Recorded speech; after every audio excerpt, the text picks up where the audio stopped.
nós já vimos algumas coisas, mas eu vou relembrar algumas coisas e depois a gente entra em assunto novo. A botânica, então, é a área da biologia que estuda plantas. Mas, como a gente viu lá na classificação, lembra que fungos e algas não são plantas? A botânica também estuda fungos e algas, porque tradicionalmente eles eram incluídos como se fossem plantas. Tá? E ela apresenta algumas subdivisões que nós vamos comentar rapidamente agora. Então, taxonomia sistemática, que é o que a gente já viu.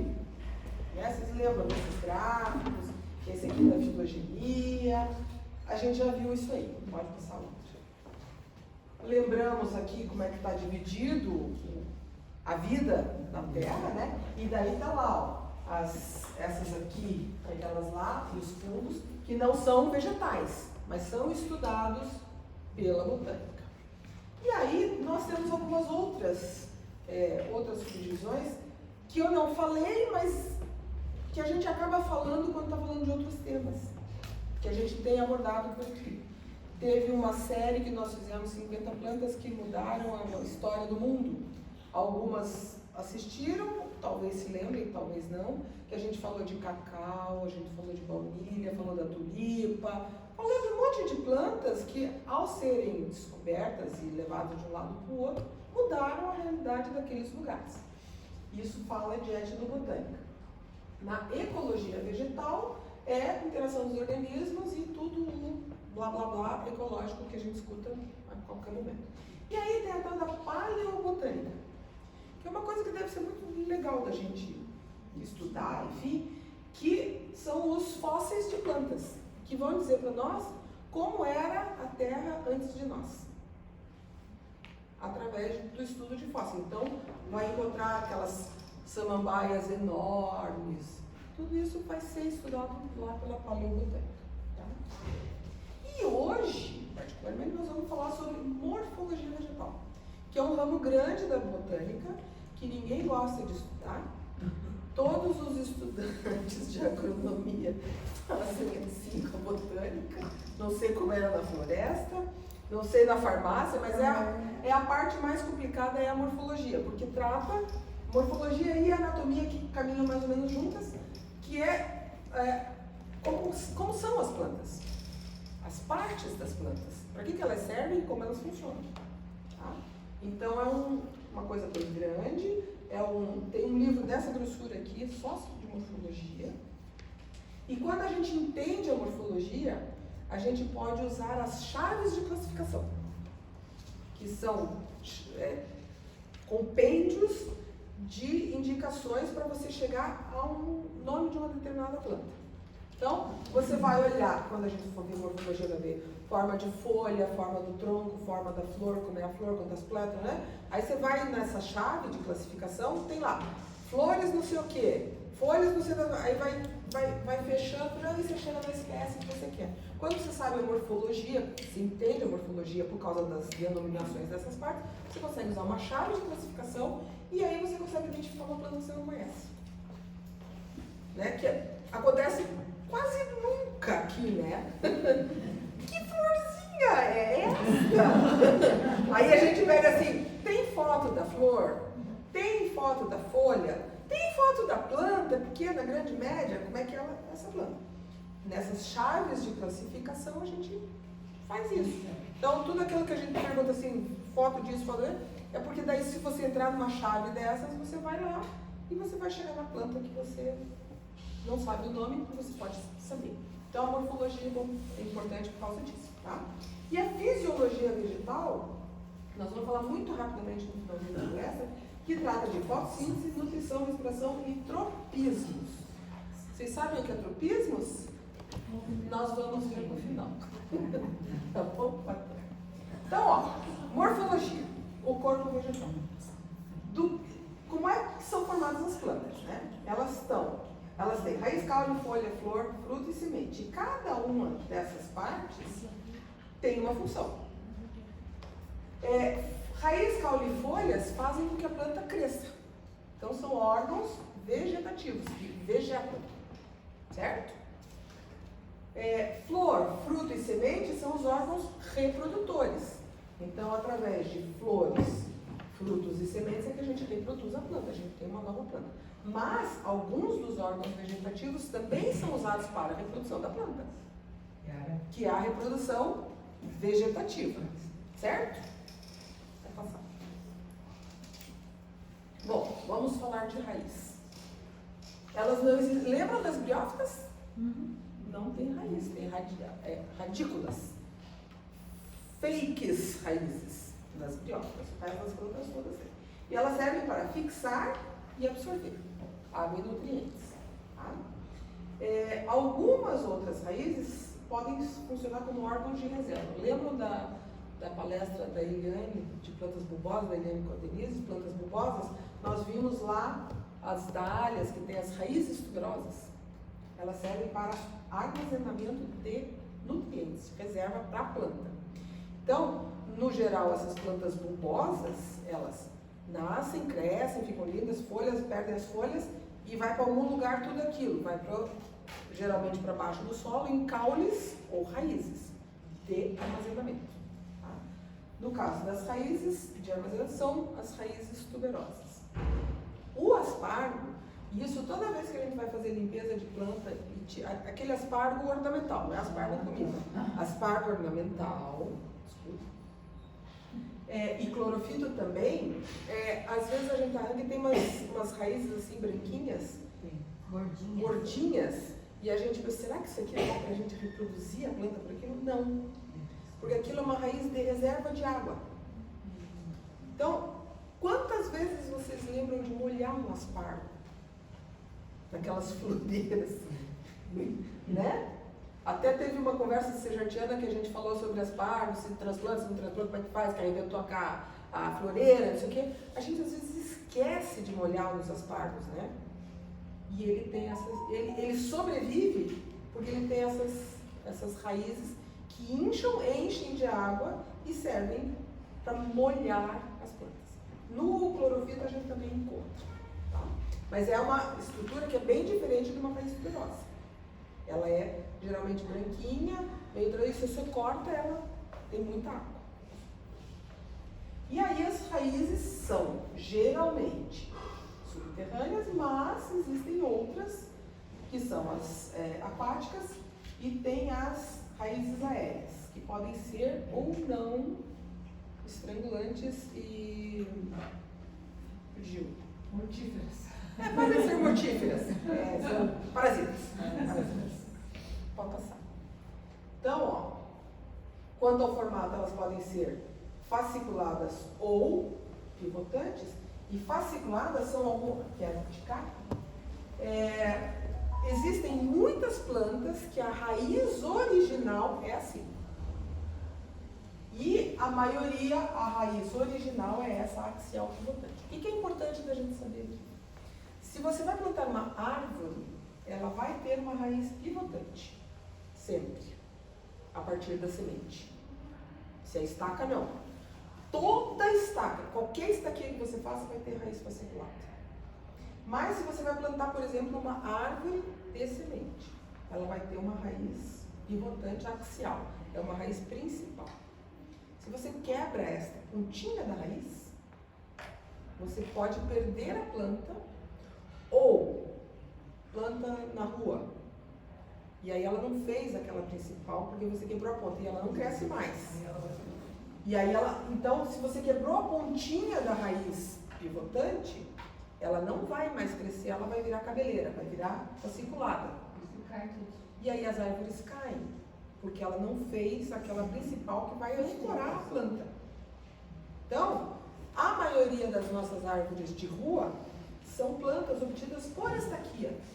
Por consequência, não tem essa principal. E aí, venta e elas... Porque ela não tem... Também. Porque essa pivotante, se você não quebra a pontinha, à medida que a árvore ou a planta cresce, ela cresce. Então, as duas se equivalem.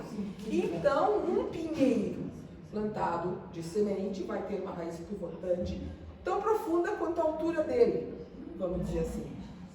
Porque ele tem que ficar assim ali. Se a raiz não está assim, ele começa e aí capota. Tem que ter. Então, quando a gente vai plantar árvore de semente, independente se é fruta, se é ornamental, o que quer que seja, cuida da raiz. E o que tem para baixo, tem para cima. Se o que tem para baixo tem para cima, a gente não pode esperar que um pacotinho deste tamanho, com uma plantinha deste tamanho, ainda tenha essa pivotante. Ela pode ter enrolado, e aí ela se auto-estrangula e acabou-se. Ou na hora que você vai tirar, você quebra essa pontinha. E aí você prejudica a sua planta. Tá? Tem que cuidar com a pivotante. A fasciculada, tanto faz. Mas normalmente são plantas anuais, que vão ter esse tipo de raiz. Plantas transplantadas vão apresentar esse tipo de raiz. E plantas que não têm um ciclo de vida tão longo, que daí não vai atrapalhar. As que têm ciclo de vida longo, que acabaram por criar raízes fasciculadas, tem que ser bem cuidadas. E aí a gente tem todas aquelas outras tipos. Então nós temos as raízes tuberosas, que servem como alimento. Nós temos as estrangulantes, que geralmente são as de parasita. Mas existem raízes que estão por cima que não necessariamente vão estrangular ou sugar a seiva da planta. Ela só está apoiada em cima de orquídeas. Ela chega, uma raiz de orquídea num galho de árvore, ela chega a abraçar o galho inteiro, mas ela não tira nada de substância daquele galho, ela só está apoiada. E ela não fica tão forte que ela estrangule o galho. Não, ela só está apoiada ali. Né? Então a estrangulante é aquela que mata mesmo, é a mortífera. Tá? Aí tem as de suporte, né? Que são essas aí, e tem, por exemplo, as de manguezal, que são raízes que se fixam no mangue para poder dar sustentação para aquela oscilação da água. A gente viu isso quando foi feito, falando da bioma manguezal com a Bel. Tá? Temos as raízes grampiformes, que são as das ceras, que fazem uns cabelinhos assim, grudam. Tá? Elas não sugam a seiva, porque elas não sugam seiva de parede, mas elas grudam grudada. Tá, isso. Tá? Temos as raízes respiratórias ou pneumatófilos, que são aquelas que saem da água, que fazem umas estalactites para cima. Estalagmites, fazem estalagmites, são para cima. De locais muito úmidos, que aí elas precisam respirar, então formam-se essas raízes. E daí nós temos a maravilhosa sapopema. Vou passar aqui para umas fotos. As tuberosas, então essa ali deve ser uma dália. E aqui nós temos cenoura e beterraba. Tá? Todas elas acumulam nutrientes. São órgãos de acúmulo de substâncias nutritivas para a planta e para nós, que a gente come cenoura e come beterraba. As de dália, automaticamente você não cozinha batatas de dália para comer, ok? Então você cozinha cenouras e beterrabas. Bom, as de dália você vai lá, quebra e reproduz. Se você quiser fazer a reprodução de cenoura através da própria, é possível. Se você corta, então a gente chega em casa, tira as folhinhas, corta as folhinhas da cenoura e corta só uma tampinha e põe na água. E aí ela brota de novo, aí você planta e ela vira outra cenoura. Só que ela não vai dar uma cenoura. Ela vai concluir o ciclo, porque a cenoura é uma planta bienal. Ela nasce e cresce esse ano, morre. Ano que vem ela nasce, cresce e floresce. Então, se você pegar uma cenoura, corta a tampinha, planta, no ano que vem você vai ter semente de cenoura. E a flor da cenoura é muito linda. Parece assim de funcho. Fica uma bolota assim, muito linda a flor da cenoura. Então, até como ornamental, ela pode ser usada fazendo isso aí. Né? Então, qualquer cenoura que vocês tenham, e se querem ensinar para as crianças, também dá para fazer. Então, aquela tampinha aqui, vai cortar aqui assim. E essa daí você planta, e ela vai fazer uma nova planta, vai concluir o ciclo dela fazendo semente. Dá para pôr primeiro na água ou põe na areia? Pode ser na areia. Tá? Então, a beterraba eu nunca vi fazerem, mas é possível que façam também. Tá? Então, Plantas que têm raízes que acumulam nutrientes, eventualmente podem ser usadas para reproduzi-las desta forma. A batata da dália arranca logo a batata inteira. E aqui nós temos algumas das outras que a gente falou. Então nós temos a maravilhosa que anda. Aí nós vamos falar sobre o movimento das plantas bem no finalzinho. Tá? Então aquela primeira à esquerda de baixo é a palmeira que anda. Ela emite raízes para a sustentação da própria palmeira. E eventualmente chega a levantar o tronco da palmeira e não fica nada e fica só aquelas coisas.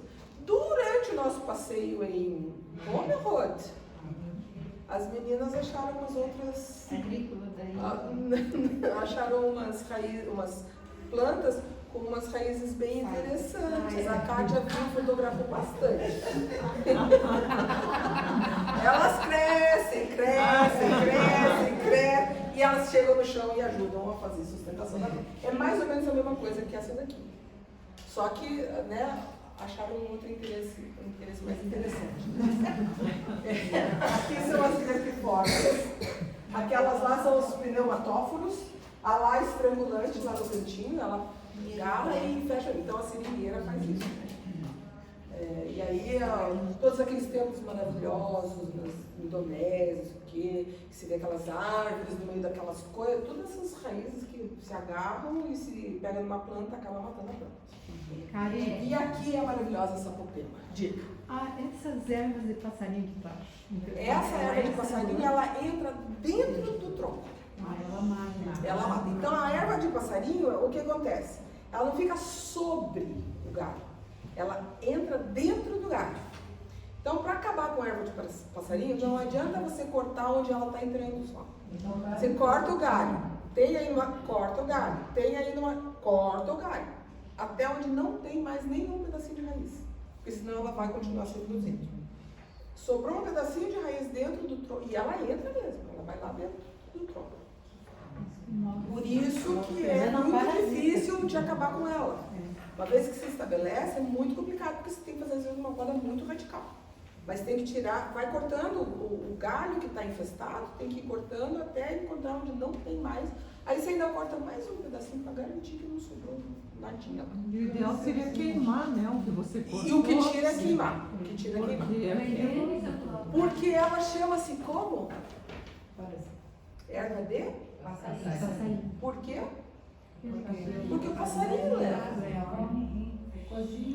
Tá? Então, se ela fez uma sementinha, ele come e planta lá pra você. Lembra uma época que tinha uma que parecia um fios de ovos? Vocês lembram? Sim. A pessoa passava assim e levava pra casa. Mas pode olhar. Aquilo também, só que aquela é bem mais fácil de acabar, tanto que nem a gente quase nem se vê, mas era linda, parecia fios de ovos. As plantas ficavam maravilhosas, mas sumiu. Tá vendo? Ela não é difícil. Eu nem sei afinal o que era aquilo. Uma vez eu vi o que era, mas não me lembro. E ela se acabou, mas a erva de passarinho, essa que gruda na árvore, é exatamente isso. O passarinho vai, come uma sementinha, planta e ela põe a raiz para dentro do galho. Por isso que ele não consegue acabar, porque daí você corta tudo. E daí a pouco volta outra vez, porque sobrou uma raiz. E o incrível é que essa semente germina em cima de uma folhinha minúscula, né? Exatamente. Não, elas são grude. especialmente preparadas. Nós vamos falar um pouquinho sobre semente e vamos entender algumas coisas que acontecem com as plantas. Porque planta pensa assim, ó, vou nascer, crescer e me multiplicar. Meu negócio é esse. Vocês se virem com o resto. É isso que ela quer fazer. Como é que ela faz isso? Semente. Basicamente ela faz semente. Então, qualquer semente vai ter características muito específicas de acordo com o lugar onde ela está, para poder sobreviver. Karen, Dica. você sabe se a erva de passarinho é nativa aqui, é endêmica ou ela é exótica? Não sei te dizer, mas provavelmente É uma é praga, nativa. né? Tem toda a vegetação. Talvez assim, a nossa erva de passarinho talvez seja nossa, mas talvez, sei lá, na China deva ter uma erva de passarinho chinesa. É uma planta parasita de outras plantas com essa característica transportada pelo passarinho. Eu nunca estudei muito sobre ela, porque o que a gente sabe é, tire. Se você não se incomoda com ela e a sua árvore está pior do que ela, deixa ela. Porque se a sua árvore já está tão ruim por outros motivos, que se você tirar ela, você vai tirar a árvore, deixa ela.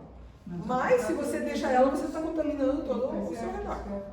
Ali no Parque Bacaxiri, na entrada do parque, para quem está ali na rua Nicarágua, naquela entrada lá, tem uma acácia mimosa maravilhosa. Só que esses dias é que eu fui ver que era uma acácia mimosa. Pois é. Porque ela está coberta com erva de passarinho. Que pecado. E aí, chega neste momento, não tem muito o que fazer. Você vai decapitar a árvore inteira, porque já tem muita raiz por baixo. Aí vai ter que fazer um tratamento. O que é esses que ficam no fio? Isso é uma planta aérea. É uma bromélia. Eu acho que é uma bromélia. Que ela gruda no fio e fica assim, né? Ela vive no ar. É uma tilância. Ela tem essa característica no ar. E aí, talvez seja. Mas é que tem a tilância que a gente vê que tem aquela florzinha lá. Mas tem uma que é só uns fiapinhos.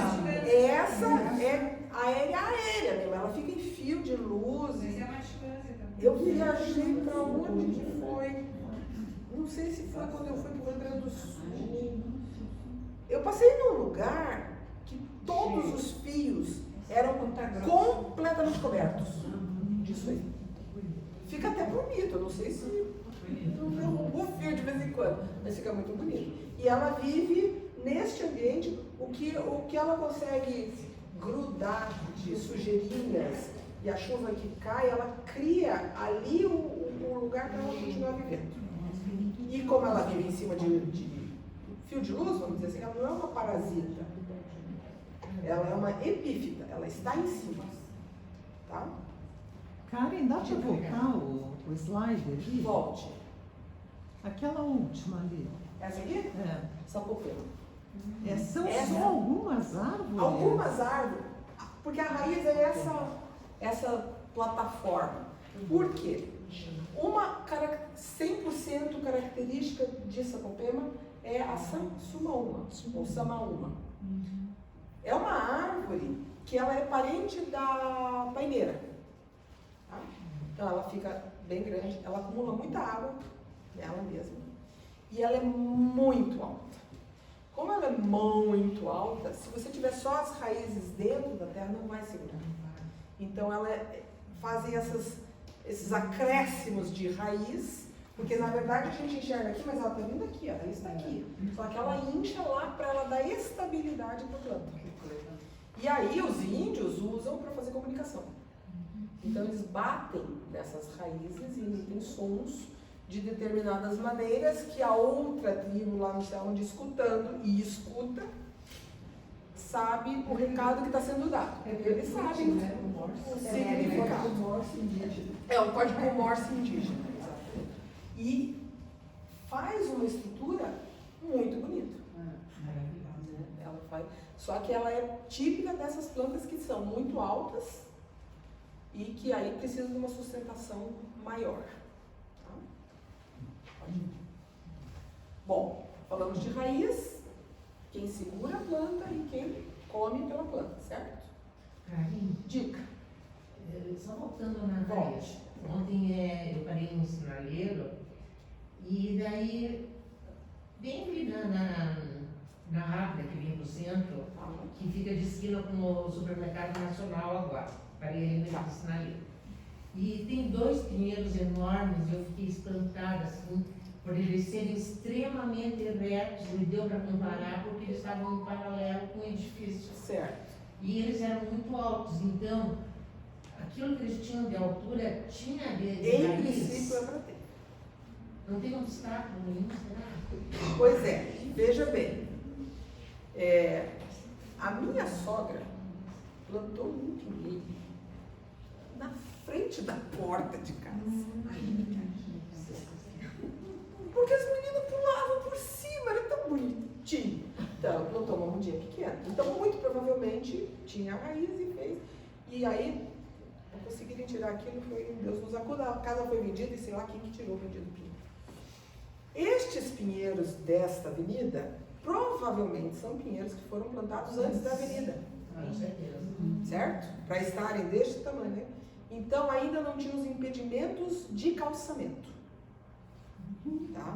Porque em algumas ruas, se não tinha, se quando ele foi plantado, não tinha esses impedimentos de calçamento, o que acontece de muita rua, e muita rua em Curitiba, o que acontece? A gente olha as fotos antigas, era macadame, né? Daí tinha uma calçadinha, daí não tinha uma calçadinha, aí tinha uma calçadinha com grama, não sei o quê. Só que o asfalto foi cheio, primeiro pedra, depois asfaltou, não sei o quê, foi subindo, foi alargando, foi incluindo, né? Aí fez alguns pedaços de asfalto ou pedra, impedimento número 1, muitas árvores caem por causa desses impedimentos. Outros área de muito trânsito, compactou por baixo. E aí, se planta depois de estar compactado, aí ela não, às vezes não dá conta. Às vezes dá conta de romper. Às vezes não, dependendo do grau de compactação que deu ali. Como o solo geral de Curitiba não é um solo compactado naturalmente, tá? É um solo mais ácido, mas é bem lixiviado, tem bastante chuva, mas tem poucas camadas de impedimento. Não é um solo 100% argiloso que vira tijolo. Não é. Então, provavelmente, qualquer árvore da cidade que você veja que está saudável, tem uma altura adequada à espécie e está bem, provavelmente são plantas muito antigas, plantadas num momento em que ali não tinha impedimento. O impedimento veio depois, mas ela não estava estabelecida. Então, muito provavelmente, esses pinheiros devem ser isso. Quando eles foram plantados, eles foram bem plantados, às vezes até de semente diretamente. Às vezes a gralha que plantou lá, ou a cutia, ou sei lá quem, que agora já nem sei mais quem que planta, não, uma hora é a cutia, uma hora é a gralha, não é a gralha só derruba, não, a cutia enterra, não é a ratazana, não sei. Alguém planta na natureza, e aí foi plantado de uma forma que ali ela conseguiu se estabelecer bem, e a raiz dela, em princípio, está lá embaixo. Porque pinheiros altos, numa avenida que venta, né, porque as avenidas fazem corredores de vento. Sim. E até hoje não caiu, e está bem, e mais é isso, a planta está toda bem. Ela está toda, não tem árvore de passarinho em cima, não tem um monte de fungo. Não, a planta está bem, ela está saudável, então a raiz dela está boa. Está fazendo o que precisa ser feito. E provavelmente ela estava estabelecida antes da avenida ser compactada.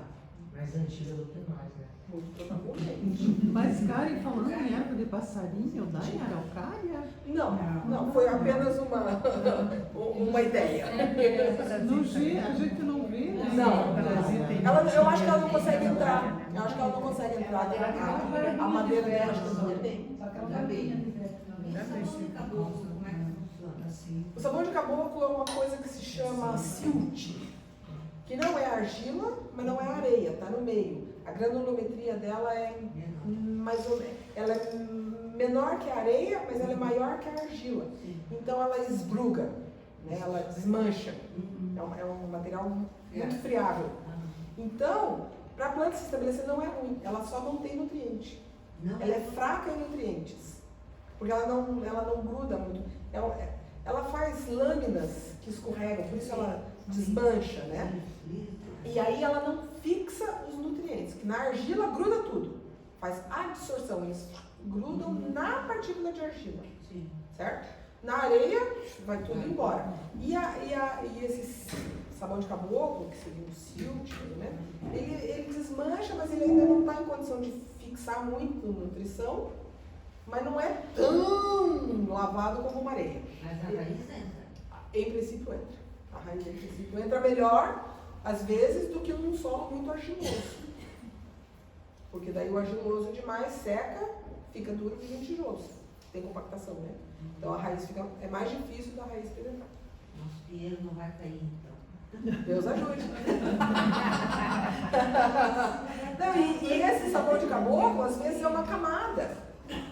Então, se você cortar um barranco, às vezes você vê lá bem preto em cima, bem escura a terra em cima, que é tudo de matéria orgânica, que ficou acumulado. Daí logo abaixo tem um marronzinho, mas não tão escuro. Dali a pouco tem uma camada bem vermelha, bem argilosa. Mas entre essa e outra, às vezes tem deposição de material. Que aí eventualmente pode fazer o sabão de caboclo. Dependendo da sua região, o que correu por ali, etc., pode ter essa formação intermediária ou pode ser uma camada inteira de sabão de caboclo. Tá? Bom, entendido sobre raiz? Por que a gente tem que cuidar da raiz? E quando vai plantar, como é que a gente tem que cuidar, né? Não dá para quebrar, você limpa, mas não destrói.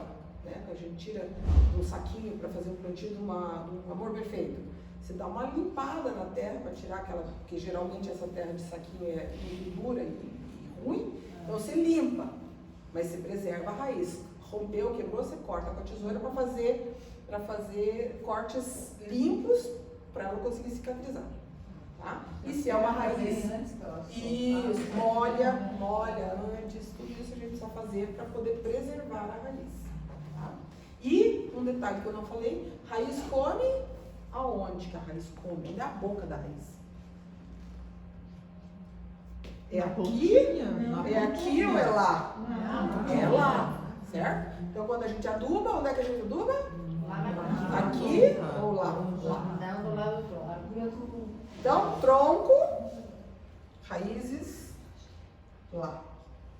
Que a gente vai adubar, certo? Projeção da copa. Projeção da copa. 2/3 de fora para dentro. É ali que a gente está vendo. Não tem desenho na revista, não se preocupe. Tá? Então, depois que nós temos a raiz, nós temos o caule. E quando a semente germina, ela primeiro emite raiz e depois caule. A gente não percebe, mas é assim que acontece. Primeiro sai a raiz da semente, depois é que sai o caule. E o caule é o que é? É o órgão que sustenta a planta. As folhas, as flores e etc. E é nele que está o sistema de circulação de seiva. Tem xilema e tem floema, nós vamos ver na figurinha para poder entender. Antes da classificação de caules, nós temos tudo isso de caules possíveis. Tá?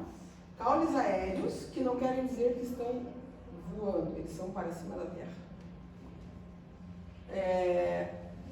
Temos os rastejantes, que caminham ou que sobem. Temos os trepadores e volúveis que se enrolam. E temos os caules eretos, que são os que a gente conhece, tronco. A árvore, a palmeira, são os troncos que estão acima do solo. Tá? Aí nós temos caules subterrâneos. Vimos com a Denise e com a Eliane, rizomos, tubérculos e bulbos. Temos caules aquáticos, todas as plantas aquáticas têm caules que são aquáticos, certo? E aí nós temos algumas adaptações de caule, que são gavinhas, espinhos e cladódios. Nós vamos ver tudo isso assim rapidamente em fotos. Tá? Caules rastejantes, então nós temos sarmento, que tem um ponto fixo de raiz e aí ele cresce. E vai. Abóbora. Vocês já viram a abóbora? Como é que é o pé da abóbora? Ele vai. Se você escorar, ele até sobe. E ele de vez em quando faz até umas gavinhas. Certo? Mas tem um ponto só de raiz. Então você planta a semente da abóbora, dali ela faz raiz e esses caules que caminham. Eles não ficam em pé sozinhos.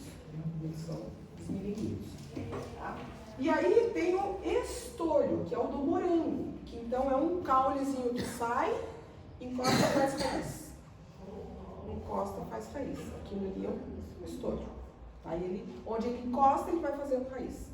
Certo? Trevo também, né? Trevo também faz essas raizinhas e tal. Né? Então, clorofito também faz estolho. Tá? Grama preta. Então, todas as que faz um rabinho e onde encosta faz raiz é um caule que se chama estolho. Tá? Aí nós temos os trepadores ou volúveis. Esses são assim, mas eles se enrolam sozinhos. Eles não precisam que você prenda eles. A abóbora você pode colocar numa tela para produzir a abóbora aqui em cima. É possível. Melão, as cucurbitáceas em geral, que são essas plantas, abóbora, abobrinha, melão, cucurbitáceas, pepino.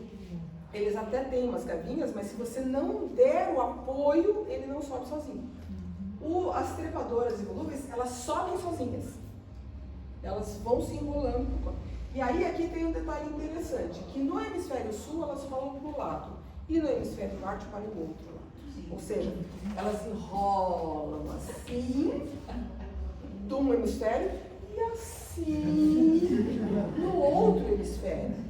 Tá? Eu nunca sei qual é quem, mas eu acho que é horário no hemisfério sul e anti-horário no hemisfério norte. Não tenho certeza, mas acho que é isso. Então, elas se enrolam sozinhas. Obedeça para onde ela está rodando. Não queira inverter. Porque a planta, quando ela enrola assim, e você tenta enrolar ela assim, ela pode até morrer. Tá? Então, quando vocês veem uma planta assim, vocês querem que ela continue assim, respeitem o lado para onde ela está rodando. Porque esse é o lado que ela roda, que ela gosta. Você põe ela invertida, ou ela vai desenrolar e voltar, ou eventualmente você teima tanto com ela que você sabe que, ó, Bernardo é pra você, não quero mais. Fui. Bem assim, tá? Ok, pode passar. E aí estão os caules eretos, que a gente conhece, tá? Então temos hastes, que são dessas plantinhas assim, que ficam em pezinhas, mas são suaves, tá? Temos um tronco, o tronco se caracteriza por ter uma altura, rigidez e sustentação de, geralmente, troncos são de árvores, tá? Aí nós temos colmo, cana, capins, tem colmo, bambus, e nós temos estipe, que é das palmeiras. O que faz de diferença nisso aí tudo? Se você cortar a cabecinha de uma estipe, não vai fazer ramificação lateral. Morre. Cortou a cabeça da palmeira, acabou-se. Ela não tem gemas de galhos laterais. Tá? O colmo, você consegue fazer mudas de cada... Onde sai uma folhinha, tem um nó. Você tira aquilo, faz uma nova planta. Você pode fazer poda capim, você faz podas no capim e ele volta tudo outra vez. Troncos também tem pontos de crescimento, gemas de crescimento. Se é uma planta muito velha, fruteira, a gente vê isso, é uma planta muito velha que você precisa fazer uma poda. Você faz uma poda muito radical, embora ela tenha gemas mais lá embaixo do tronco, às vezes estão tão velhas que não conseguem germinar. Então a gente tem que cuidar quando vai fazer uma poda numa planta que tenha um tronco. É possível, ele vai se recuperar, mas tem que tomar cuidado com a idade e o lugar onde você vai fazer a poda. Às vezes você corta e não volta nunca mais. Quando deu a geada negra em 75 no cafezal paranaense, o que aconteceu foi isso. Embora houvesse até algumas gemas no tronco que se fizesse uma recepa, poderia brotar, naquela ocasião a geada foi tão forte que matou raiz e todas essas gemas. Então acabou com os cafezais paranaenses por causa disso. Embora seja um tronco de café, pé de café tem um tronco, certo? Com ramos que vêm desde baixo, mas sempre do tronco. Por isso é um arbusto, você não tem um tronco e sai os galinhos. A sua planta lá, hibisco. Você pode fazer um tronco no hibisco, né? Tentaram fazer isso, né? Funciona? Não, porque ela não tem esse tronco único. Ela tem tronquinhos. Ela é arbusto, né? Sim, ela é um arbusto. Ela sai mais lá de baixo. Tudo lá de baixo. E ramifica lá embaixo. Entre a raiz e a parte aérea, é ali que ela ramifica. Você pode tentar fazer um tronco num arbusto, mas nunca você vai passar a vida inteira. Aquela extremosa é linda, maravilhosa, mas ela faz um monte de ramificação embaixo também. Mas ela faz um tronco. Então ela é um arbusto. Ela até consegue se comportar como árvore. E as hastes, então, são todas essas plantinhas menorzinhas, que é mais flexível. A gente até pode fazer podas, eventualmente. Pode até usar como material de propagação dos galhos. Alecrim.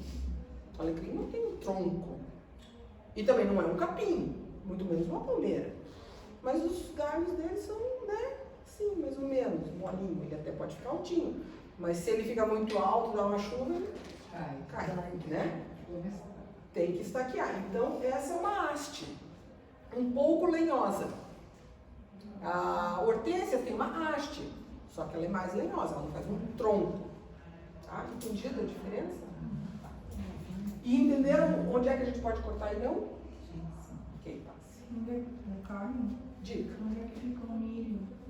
O milho é um como? Mas se você cortar... Porque é da característica dele ser uma planta anual. E aí ele faz aquela haste, porque o milho é assim, quando germina a semente, ele já tem todos os gomos que ele vai ter, ele só cresce. E ele tem um ciclo de vida definido. Ele é um colmo. Ele é um colmo, só que você não vai reproduzir por ele.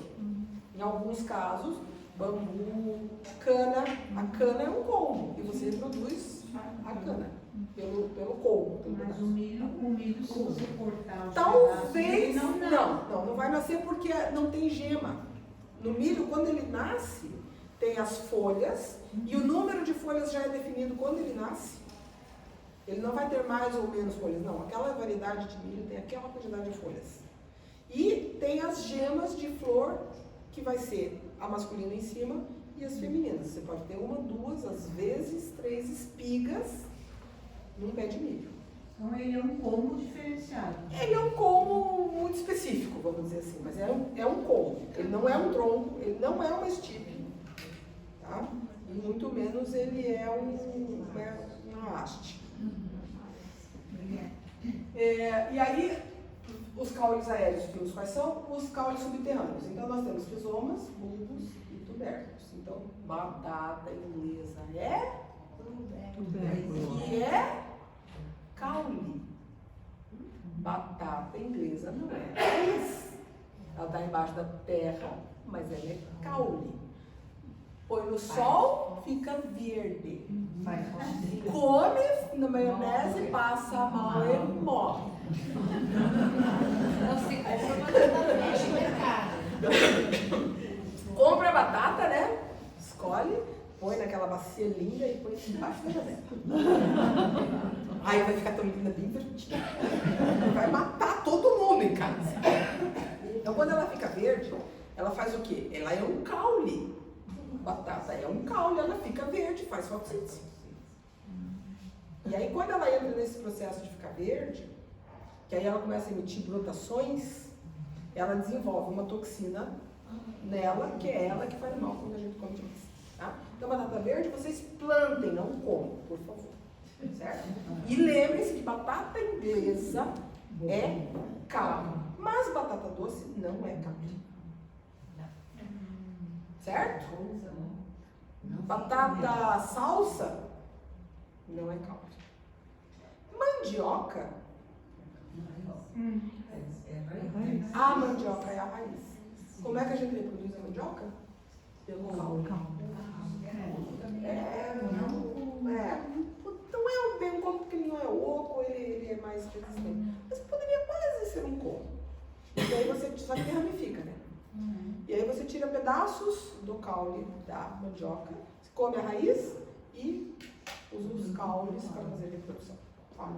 Rizomas, banana e todas as musáceas ornamentais que a gente conhece. Corta um pedaço, cada pedaço daquele ali tem gemas. Você corta pedacinhos, as gemas vão brotar. Então a banana, o pé da banana que a gente enxerga é o quê? Folha. É folha. O caule da banana é o rizoma que está enterrado. O que a gente vê para cima é folha. Folha. Tá? Bulbos eu acho que eu não preciso entrar em detalhes, né? Todo mundo conhece. A cebola dá para fazer aquela reprodução como a cenoura, porque ali tá vendo onde tá a raizinha, né? Tem a raizinha. Quando você corta a cebola no meio, assim, ó, cebola corta aqui no meio. Aqui embaixo tem um durinho, né, que a gente tem que tirar, porque senão não solta os gominhos da cebola. Aquele durinho é o caule da cebola. Aquilo é o caule. O resto são folhas modificadas, chamadas catáfilos, que armazenam substância nutritiva para nutrir o caule que vai brotar na próxima estação. Se você pega esse durinho e planta, ela vai concluir o ciclo. É uma planta bienal. Esse ano ela fez o bulbo, no ano que vem ela floresce, faz semente. Então a gente bota semente de cebola dessa forma. Tá? Pode passar. Aí nós temos os rizóforos, que são caules de sustentação para plantas de locais alagados, como os manguezais. E daí nós temos o cladódio. O cladódio é o caule das cactáceas em geral. Ele é verde, né? Sabem por que o caule das cactáceas é verde? Porque as folhas são espinhos. E como as folhas são espinhos, elas não fazem fotossíntese. Então é o caule que faz a fotossíntese. Por isso é um caule modificado, que a gente dá o nome de cladódio, que é uma estrutura que faz fotossíntese. Armazena água e nutrientes e faz fotossíntese. Tá? Depois nós vamos falar de espinho mais detalhadamente. Vou passar. Caules aquáticos, acho que não há dúvidas, né? Como a gente chegou à conclusão naquela última aula que eu dei que algas não são plantas, então aquilo não são folhas e caules, a Vitória Régia é caule. E tem raiz também, que deve ser uma raiz aquática. Certo? Vou passar. Onde é que eu pus? Ah, não, tá tudo bem. Depois nós vamos falar sobre xilema e floema nas funções das plantas. Tem a foto para explicar bem direitinho. Tá? Entendido sobre caule, o que a gente faz com caule, como trabalha com caule? Então, o caule é um dos principais órgãos das plantas que a gente pode usar para fazer propagação vegetativa. Então, a gente pode fazer alporquia, pode fazer mergulhia, faz enxerto, sempre é com caule. E tem que ter algumas características no caule que possam fazer a reprodução. Então, tem que ter gema. O caule que tem a gema pode ser um órgão de reprodução da planta que a gente vai usar. Não na natureza. Alguns acontecem na natureza, mas estaquias e alporquias, etc., a gente é quem faz, usando um caule que não é um órgão de reprodução. Certo? Ele é um órgão de sustentação da planta. E por falar em alporquia, também vi no Instagram fazer alporquia com o coco, com a casca do coco. Vocês já viram isso? Fiquei impressionada. Em vez de fazer aquele bombonzinho com a plástico, não sei o quê, pega o coco, tira o coco de dentro, fica só a casquinha do coco, né? Não a casca verde, só aquela casquinha, aquela durinha marrom, né? Aí você corta não bem no meio, mais altinha e mais baixinha. Aí você coloca aquilo no galho, faz uma machucadura no galho para poder fazer a raiz e enche aquilo ali com substrato, esfagma, o que seja, e daí tampa no coco. E ficou muito legal aqui. Tá no Instagram. De orquídea também faz, né? Com coco? Orquídea, né? Nunca vi. Você já viu, Maria? Já. Eu já vi ali chama Orquidário da Rose, na piscina, depois de Garuva ali à direita, é lá no meio do mato, sabe? Então ela pega o coco pela metade, enche de buraco com uma ferramenta, tá? E daí planta a orquídea ali, mas normalmente são essas orquídeas micro, né? Sim. Que são de mato e tal, e daí ela amarra ali. Eu tenho esses cocos. Eu comprei. A gente trouxe especialmente para fazer mudinhas. Tá vendo? Eu não Utilidade. gostei, sabe? Eu trouxe lá da Você Rose, mas eu não gostei. Eu não sei se a tua pegou bem. Não, eu não fiz, mas Não fez? Porque veio amarrada Sim. e tal, mas ela não durou, porque é muito seco o coco. E talvez ele não deixa escoar a umidade. Não, Ele fica muito eu não úmido gostei. dentro, mas ele é muito seco por As cima. que eu tinha ali morreram. Mais uma coisa Deus. no nosso diário de jardinagem. Bom, então entendido raízes e folhas e caules. Vamos para as folhas. São as estruturas responsáveis por respiração, transpiração e fotossíntese. Vamos falar delas depois. E o formato, vocês podem imaginar o formato que vocês quiserem. Tem de tudo, né? Formatos de folhas. Cores, podem ser cores permanentemente coloridas, algumas folhas, e outras que mudam de cor por conta da estação do ano, em que ocorre a drenagem, vamos dizer assim, dos nutrientes dessa folha, e aí ela amarela e cai. As plantas que têm as folhas que caem tudo de uma vez só, plantas caducas. Algumas outras não caem tudo de uma vez só, mas todas as folhas caem. Se renova. Sempre. Qualquer planta perde as folhas. Umas tudo junto, outras ao longo do ano. Toda folha que vai cair fica meio amarelada.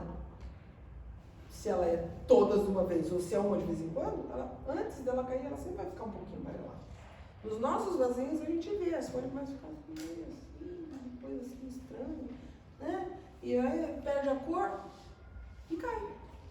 É o mesmo processo das maravilhosas de outono. Só que umas é um pouquinho, outras um monte e faz um espetáculo maravilhoso. Folhas. Como são compostas as folhas? E é uma coisa interessante, só para a gente ter uma ideia. Elas têm pecíolo, limbo, estípula e bainha, etc. Bom, podem ser simples ou compostas. Como é que a gente sabe que uma folha é uma folha composta e não é uma folha simples, por exemplo, a roseira? Quando você vê isso aqui, ó, bainha e isso aqui, e tá vendo que nas outras lâminas não tem? Então isso aqui era uma folha inteira como aquela, de cima, que ficou dividida. Na natureza ela se dividiu.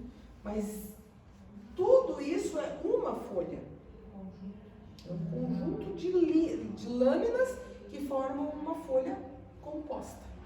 Tá? Então aquelas lá são folhas simples e essas folhas compostas.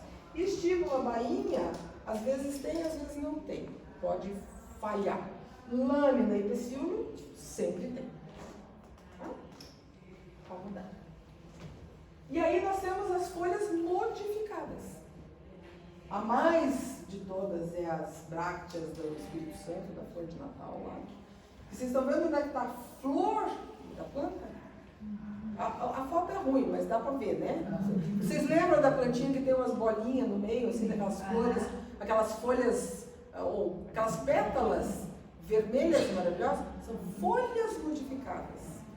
Por quê? Porque a flor é tão insignificante que o polinizador não enxerga. Então tem aquela belezura em volta para chamar o polinizador para ele encontrar a flor. Também a gravile também é a mesma coisa. Copo de leite. Copo de leite. O branco é uma folha modificada. Porque a flor é aquela espiga. Antúrio também, né? Antúrio. Tá? Aquilo é uma folha modificada. Tá? Catáfilos ou escamas são dos bulbos. Tá? Cada folhinha, cada gominho de cebola é um catáfilo. Tá? Daí nós temos as gavinhas. Gavinha é folha modificada. É uma folha que toma esse formato que vai enrolar e vai dar sustentação das plantas. Então, gavinha é folha. Tá? Só passar. Volta só um pouquinho. Nós vamos falar desse tibimotropismo. Nós vamos falar disso. Tá?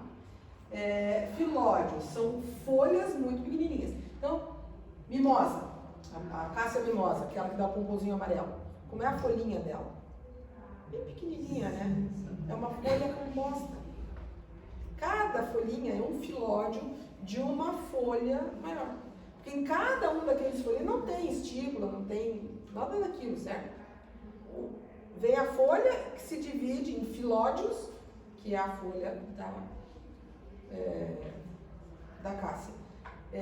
Flamboyant, tipuana, que mais? Todas as plantas que têm essas folhinhas assim, que são leguminosas no geral, é uma característica de plantas leguminosas ter as folhas desse tipo, como é a da acácia, que hoje não é mais leguminosa, agora é fabácea, por causa da nomenclatura nova, toda. É uma das características destas plantas é ter essas folhas compostas por filódios, que são bem pequenininhos. Tá? Pulvino é uma estrutura que tem na base de algumas plantas que quando você encosta, ela fecha as dormeiras. Tá? Então chama-se pulvino a estrutura que faz com que isso aconteça. Tá? E aí nós temos as folhas de plantas insetívoras. Não são flores, são folhas.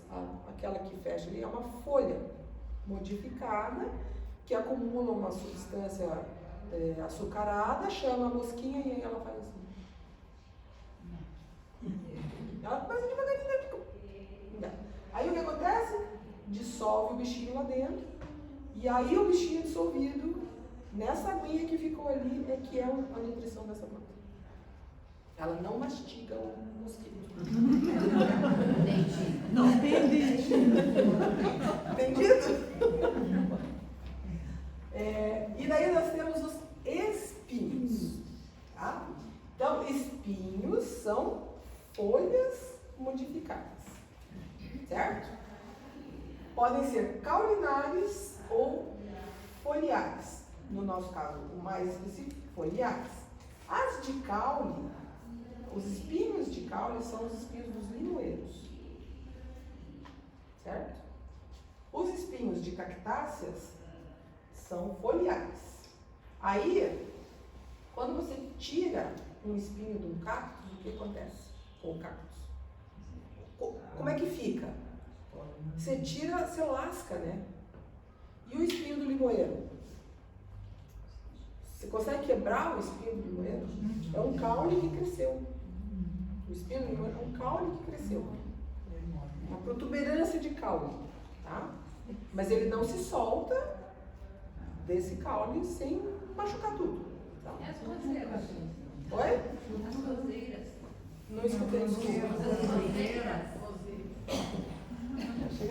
Já chegaremos lá. Então, no caso dos cactos, é uma folha que se enrolou, ficou fininha, e serve principalmente de proteção. Ela é dura, rígida, e ela não faz fotossíntese. Então, o caule é quem vai fazer a fotossíntese nas cactáceas em geral. E o espinho serve principalmente para proteção. Tá? Passe. Tcharam! E da roseira? Chama-se acúleo. Não é espinho. E eu e a Denise e a Eliane tivemos uma conversa muito séria um tempo atrás sobre espinho, acúleo. O que é isso afinal? Bom, nas roseiras nós temos acúleos. Não tem ramificação, não, fugiu o nome, volta para trás. Está ali, ó. Onde é que está ali? Tem sistema vascular. Então tem os vasos de transporte de seiva. Nos espinhos caulinares ou foliares tem sistema vascular. Em acúleos não tem. Então, acúleo é isso aqui, ó.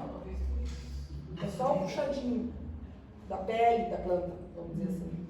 E aí você faz assim e quebra ele. Certo? Essa é a diferença entre espinhos e acúleos. Espinhos você não quebra simplesmente. Acúleos você tira e tudo bem. Certo? Como sempre causa alguma controvérsia, eu achei que valia a pena a gente trazer para vocês saberem. Então, os acúleos e os espinhos servem de defesa. Tá? E os espinhos ainda por cima tem, nas cactáceas, elas ainda evitam que a planta perca água. Então a folha fica tão fechadinha e é tão durinha, e tão rígida, e tão seca, que ela não perde água pelas folhas. Porque ela está numa condição que não tem água nunca, né? De vez em quando tem uma água, toda a água vem de uma vez só e ela tem que se virar com aquilo. Então não pode ter folha que transpira. Tá? O que quer dizer sofra herbivoria? Eu não sei. Herbivoria é bichinhos que comem plantas. Então a herbivoria é o ato de o bicho ir lá e comer a planta. Então é uma proteção contra isso. Eu não sei se está escrito aqui ou não, mas eu li assim, que as acácias, uma espécie de acácia que serve de alimento lá na África, uma savana qualquer. O fato de ter este espinho cria um ambiente para que uma formiga se instale apoiada nesses espinhos. E com isso, esta formiga não deixa que os bichos comam. Além do próprio espinho, as formigas também ajudam a espantar para não comerem demais a planta.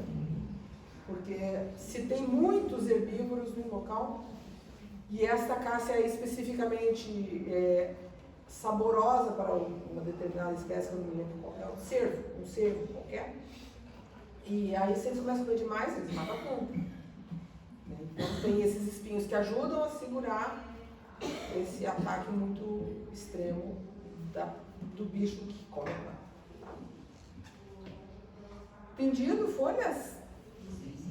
Elas são super importantes na planta. E nós vamos ver depois, em função de planta, por que elas são tão importantes. E a gente tem que cuidar que elas não estejam sujas, que não tenha fungo, que não tenha isso aqui. De vez em quando a gente lava a planta. Se está muito seco, lugares que tem muita poeira, a poeira tampa a superfície da folha, ela não faz fotossíntese. Fica muito tempo sem lavar aquela planta, ela pode morrer, porque ela não faz fotossíntese, por causa da poeira, tá? Do lado de cima. Então, folhas são muito importantes e são muito ornamentais. A gente tem muitas plantas que a folha é o que nos interessa, como ornamental. Então, a gente tem que olhar para essas plantas com carinho e cultivar bem e cuidar bem de suas folhinhas. Tá? Bom, flor. Flor é um elemento muito importante, que é o órgão de reprodução principal das plantas. Tá? E ele tem uma flor tem tudo isso aí, ó. Tem elementos estéreis, que é o pedúnculo, é o caminho da flor. Daí ele tem o receptáculo, que vem o caminho, e daí tem uma estrutura que segura a flor, né? Depois temos as sépalas, que então são as pétalas verdes da planta, são as sépalas. E aí nós temos as pétalas e o aparelho reprodutor propriamente dito, que tem anteras e estigmas e o ovário. Então, onde é que acontece a mágica?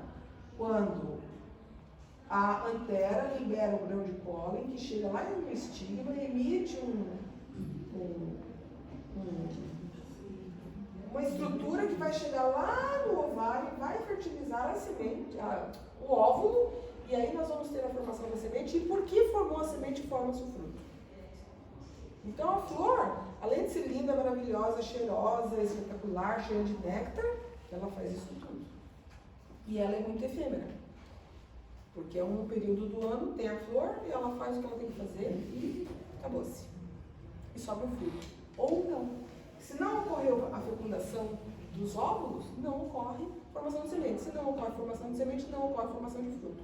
Ah, mas então a roseira não tem fruto. Fruto tem a roseira. A gente não deixa ela fazer o fruto. Porque ela consegue fazer. E vocês já viram aquelas bolinhas da roseira. E tem gente que faz geleia daquilo. Aquilo é o fruto da roseira. Karen, dali é possível tirar a semente da roseira? Sim, é ali que estão as sementes. Mas alguém já fez? Eu vi na internet. Eu diria que alguém já fez. Eu diria que alguém já fez. Porque existem roseiras híbridas. Certo? As roseiras híbridas de chá. Não é o nome dela? Sim. Como é que você hibrida uma roseira? Né? Ou como é que você hibrida uma planta? Só dá para hibridar uma planta pela semente, cruzamentos. Que a Vera Hungria fez com a nossa Marilis maravilhosa. Ela fez uma hibridação, ou uma polinização, que eventualmente são duas diferentes, fez uma hibridação, certo? Hibridação só acontece via semente. Então, se existe uma roseira híbrida, alguém em algum momento fez a semente. Se você quer fazer melhoramento de uma roseira, você vai fazer hibridação, ou cruzamento, ou enfim, e vai tirar a semente, daí você vai plantar a semente, vai ver se deu a característica que você quer, aí você faz reprodução vegetativa por estaca.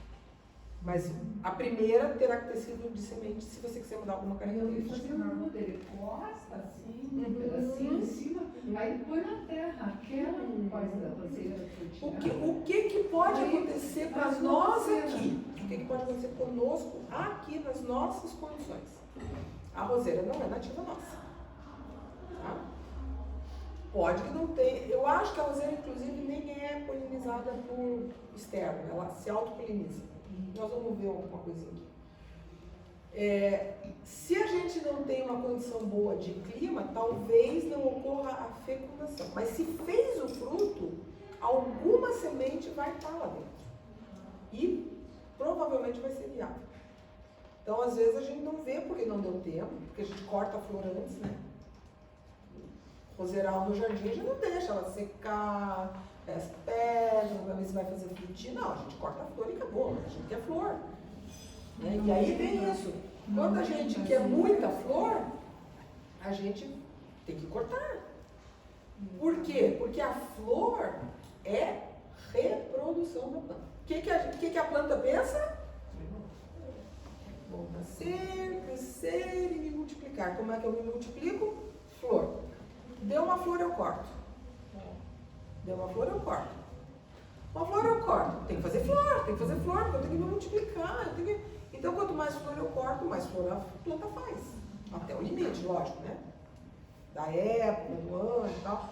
Se é uma planta muito pequenininha e começa a dar flor e você vai cortando com ela, você gasta a planta. Porque sai de algum lugar essa energia para fazer a flor. Né? Então, muitas plantas, o que acontece? Ela primeiro perde todas as folhas, para depois ela florescer. Essas plantas de inverno, perdeu todas as folhas. O que aconteceu com o que estava nas folhas? Tudo para a raiz. Juntou muita energia. Aí quando começa a esquentar, tudo aquilo desabrocha em flor. É a estrutura da planta que mais precisa de energia, porque é a que vai dar posteridade para ela. Daí da flor. Você falou, Valda, eu não escutei o que você falou, desculpa. Não vem da rosa silvestre. O quê? Semente. Provavelmente. Então, assim, em algum momento, a gente tem que pensar assim, a botânica, estamos falando de botânica. Quando a gente estuda história, a gente ouve falar do Von Martius, do aquele outro que passeou aqui pelo norte do Paraná, que eram os que vinham nas caravelas junto com os exploradores, bandeirantes, sempre tinha um estudioso. Estudava botânica, ele coletava plantas para estudar as plantas, para saber se dá para levar, se não dá para levar, se traz para alguma coisa, se larga ela aí e a gente não se incomoda. Então tem todos esses botânicos antigos que com certeza se debruçavam nessas coisas e ficavam olhando, e fazendo, e imaginando, e com certeza faziam os cruzamentos. Como a rosa, ela na Europa se desenvolve muito bem, mas eu acho que a rosa, se não me engano, é chinesa, mas eu não tenho certeza, lá ela faz semente com facilidade. Tanto que existe geleia de rosas. Que é uma coisa que quando alguém... nós que somos muito entendidas, seja arte, sabemos disso. Mas fala com um leigo qualquer. Você já comeu semente de rosa? Comeu geleia de rosas? Hã? Não era assim? Mais ou menos desse jeito. Nem imagina. Rosa? Geleia? Vai dar onde? Da pétala? Entendeu? Né? E o perfume sai da pétala, que não deixa de ser uma folha modificada. Certo? Toda pétala é uma folha modificada, em sua essência própria, mas ela tem essa característica específica. Tudo. Então, quando a gente pensa em flor, a gente tem que pensar em todas essas possibilidades. E tudo que vem depois disso, ou seja, frutos e sementes, ou sementes e frutos, vem da flor. Sempre teremos fruto que vem de uma flor. E as partes do fruto são partes da flor. Tá? Vamos. E nós temos, então, plantas que têm flores diferentes. Então, as plantas ditas hermafroditas ou monóicas apresentam órgãos reprodutores masculino e feminino na mesma flor. Amaryllis da Vera, hermafrodita, tem as duas na mesma flor. Então ela é uma planta monóica ou hermafrodita, ok? Quando elas são dioicas, os órgãos reprodutores masculino e feminino estão em flores separadas ou em plantas separadas. Não tem? Ah, tem que plantar duas porque tem que ter macho e fêmea. Quem que tem isso? Pinheiro. Tem pinheiro macho, pinheiro fêmea. Quem que dá pinha? Que só tem o órgão reprodutor feminino, que é composto do estigma, estilete e ovário. Maracujá também precisa. Na verdade, ele tem as duas, mas ele precisa cruzar. Então, se você tem uma planta hermafrodita monóica, você tem lá estigma, estilete, ovário, receptáculo e pedúnculo, sépalas e pétalas. E anteras e filetes, e dentro das anteras os grãos de pólen. Se é uma flor masculina, só vai ter os grãos de pólen. E se é uma flor masculina, feminina, só vai ter estigma. Quem também é assim? O milho. Cada fiozinho de cabelo do milho é um estilete que vai lá no vato. Por isso nós temos uma espiga de milho com muitos dentes, grãos de milho. Cada fiozinho daquele é um grão de milho. É uma semente que está lá dentro do ovário. Então, se tem bastante cabelo de milho, e for tudo fecundado, vira uma bela de uma espiga de milho. Se não fecunda, fica milho falhado.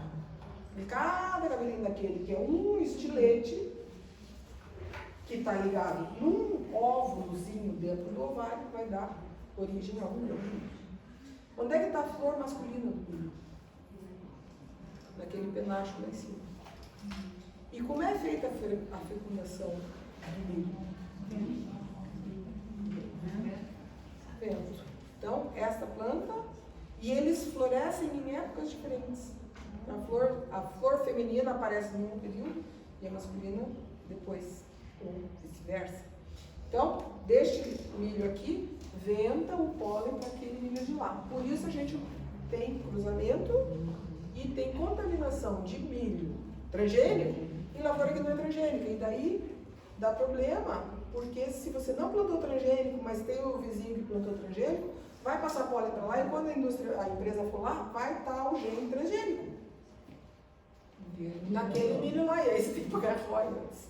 Então, como o milho e muitas outras plantas são reproduzidas, o meio de transporte do pólen é pelo vento, plantas assim que você precisa cuidar, você tem que fazer barreira física ou distância. Então, ou é bem longe, para não ocorrer esse cruzamento, ou você tem uma barreira, tem que plantar um quebra-vento bem denso para não passar pólen, para não contaminar a sua planta. Se você está fazendo experimentos para melhoramento de uma roseira, por exemplo, que eventualmente fosse pelo vento, que não é, mas poderia ser, se você tem uma roseira aqui fazendo pólen e essa aqui que você está trabalhando com ela e você tem que saber exatamente o que você quer pôr nela e vento e cruza, você perdeu. Então, todas as plantas que são polinizadas através do vento, a gente tem que saber o que vai fazer com elas. Tá? Porque o pólen voa em distância boa, bem boa. E se ela está num lugar que tem ventos constantes, não há distância suficiente, porque aquele vento sempre vai ventar para aquele lado, sempre vai dar por ele. Tá? A soja é ela se auto-nós não falei disso? Eu tinha uma foto disso. Deixa eu ver se tinha uma foto. Não, mas tinha. Não. A gente faz as coisas, pensa e, enfim, é no final. Tem lá como é que a gente faz o cruzamento. Dica. O fruto, como é que você sabe se é no feminino ou no masculino, por exemplo? O fruto sempre será no feminino. No feminino. E como sempre. É que você sabe o pé do maracujá, que eu já plantei 10 mil e não me dá fruto? Você tem mamangavas? Hã? Você tem mamangavas? Tem. Bastante mamangavas? Tem, mas não bastante. Então, se você tem 10 mil pés de maracujá, mas não tem 10 mil mamangavas rodeando ele, o problema do maracujá é polinização. Não é o pé ser macho ou fêmea. É que tem que ter o polinizador. O polinizador do maracujá, mamangava. Ponto. Se não tem mamangava rodeando o teu pé quando ele está florido, ele não vai fazer fruto. Chove muito naquela época, ou ele está num lugar que a mamangava não chega, ou qualquer coisa desse tipo, não ocorreu a polinização. E tem que ver que tem 2 pés também. Em princípio, mas não necessariamente, porque ele é uma planta que depois nós vamos ver lá no último slide, que agora eu lembro onde ele está, que tem plantas que cruzam elas com elas mesmas na mesma flor ali dentro. Figo. Figo tem jeito de saber flor de outro lugar. Figo, o que é o figo? É uma flor, né? É um fruto, cujas flores estão lá dentro. Certo? A polinização é lá dentro. Né? O soja e feijões em geral, quando a flor abre já está polinizada. Ela se autopoliniza. O maracujá não, ele tem a flor. Eu acho que o maracujá ele é hermafrodita, mas ele não se autofecunda. Volta uma para mim. Não, pode ser essa mesmo, pode. Vocês estão vendo onde é que está o estigma e onde é que está a antera? Sim. Estão vendo que a parte feminina está mais alta do que a masculina? Sim. Geralmente plantas desse jeito não se autofecundam. Porque daí a mamangava vem lá embaixo no receptáculo buscar o néctar. Certo? Quando ela passa, ela bate as costas na antera e gruda pólen nela. Daí ela sai. Quando ela sai, ela vai na outra planta, ela esbarra no estigma quando está descendo e aí ela poliniza. Tá? Agora, existem plantas que o estigma está abaixo do nível da antera. Então ela se autopoliniza, porque chacoalhou o pólen já cai direto no próprio estigma. E aí quando abre a flor já está polinizada. Soja e feijões são assim. Tá? Então, no seu caso, se não está dando fruto, muito provavelmente é problema do polinizador, que não está chegando onde deveria, ou porque está úmido, ou porque chove bem na época que ele está florido, ou a condição não está favorecendo que ele visite as flores. Certo? E tem que daí, no caso, dá para ela mesma fazer. Dá para fazer polinização, que nem a Vera fez. Pega o pincelzinho e O poliniza. meu pai tinha muita produção de maracujá. A dona Regina contava sempre que ela foi visitar um produtor de maracujá que estava com problema, que não fazia maracujá e não ia, e não tinha mamangava, porque eles usavam inseticidas na região e não tinha mamangava. Daí ela falou, então borrifa mel, e aí eventualmente as abelhas mesmo, podem eventualmente fazer essa polinização. Isso funcionou. Não é o preferencial. Por quê? Por causa do tamanho da flor, a conformação, a mamangava é o específico. Ela é grande, é peluda, então é mais fácil. Mas na falta de, ou você vai no pincelzinho, ou você tenta chamar outros que possam fazer o serviço para você. Tá? O pincelzinho eu acho que você não vai fazer. Tá? Bom, entendido sobre flor, por que ela é importante e o que a gente pode fazer com ela, como é que a gente faz a polinização, nós vamos ver depois. No último slide nós vamos falar sobre isso, aí vocês vão aprender a fazer semente de rosa, semente de violeta, semente de amarílis, tudo isso a gente aprende rapidamente. Bom, fruto. Fruto é uma estrutura carnosa das plantas angiospermas, nós vimos o que é isso. Se desenvolve a partir do ovário. Então, só tem fruto se houve polinização e fecundação que entumeceu o ovário para dar origem a um fruto. O fruto sempre virá da parte feminina da flor. Certo? Corresponde ao ovário desenvolvido. As funções são proteção da semente, alguns casos auxilia na dispersão e faz a propagação através do fruto que contém a semente é que a gente propaga a planta. Tá? Algumas, não honrosas exceções, mas assim, morango. Qual é o fruto do morango? É só aquele pretinho. Aquilo é o fruto. É um fruto tão seco, praticamente é só a semente. Tá? Então, Quem vai ajudar na dispersão desta semente especificamente é o fato de que ela tem aquela parte vermelha, que é a placenta, que é onde grudam. Pensem numa laranja. Uma mexerica. Quando você abre a mexerica assim, ela tem um oco no meio, né? Em cada gominho tem um lugar que é ali que fica grudada a semente. Certo? Esse fiapinho, onde a semente está grudada, se ele incha, ele é o morango. O vermelho do morango. É isso ali que é o que a gente come. Que delícia de morango. Porque o fruto mesmo é só a sementinha pretinha.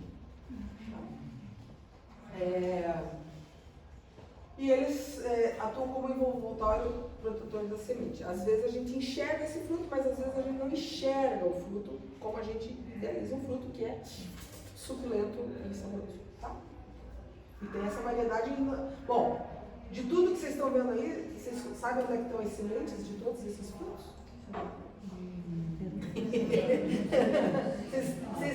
Assim, eu já comi um kiwi. Onde é que está a semente do kiwi? Aqueles pretinhos lá dentro. Não tem um tronquinho grossinho ali?